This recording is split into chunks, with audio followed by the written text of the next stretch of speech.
నమస్తే mood of ఆంధ్రాకి స్వాగతం. టీడీపీ కార్యకర్తల్లో అసంతృప్తి ఉందని గ్రహించి ఆ పార్టీ జాతీయ అధ్యక్షుడు ముఖ్యమంత్రి చంద్రబాబు నాయుడు గారు వెంటనే అప్రమత్తమైనారు. నిన్న గంగాధర నెల్లూరులో ఆ పార్టీ కార్యకర్తలతో సమావేశమైనారు. ఆయన ఆ సమావేశంలో కీలక కామెంట్ చేసినారు. ఇకపై టీడీపీ ప్రజాప్రతినిధులు ఎవరైనా సరే వైసీపీ నాయకులు కార్యకర్తలకు పనులు చేశారని తెలిస్తే సీరియస్ యాక్షన్ ఉంటుందని హెచ్చరించినారు. వాళ్లకు పనులు చేయడం అంటే పాముకు పాలు పోసి పెంచినట్టే అని ఆయన ఘాటు వ్యాఖ్యలు చేసినారు. కానీ అధికారాన్ని కోల్పోయినటువంటి వైఎస్ జగన్మోహన్ రెడ్డి గారు మాత్రం ఇంతవరకు అప్రమత్తం కాలే. వైసీపీ కేడర్లో తీవ్రమైన అసంతృప్తితోనే ఆ పార్టీ ఘోర పరాజయాన్ని మూటగట్టుకున్నది అనేది పచ్చి నిజం. ఆ విషయాన్ని ఆయన పసిగట్టినారు.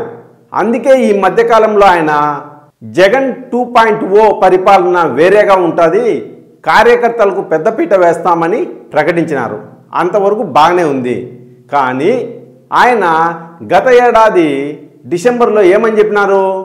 సంక్రాంతి పోయిన తర్వాత నేను ప్రతి పార్లమెంటు నియోజకవర్గంలో 2 రోజుల పాటు ఉంటాను.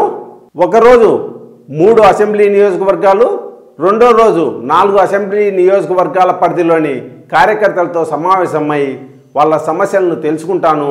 ప్రజా వ్యతిరేక విధానాలపైన మనము కార్యాచరణ చేపడతాము.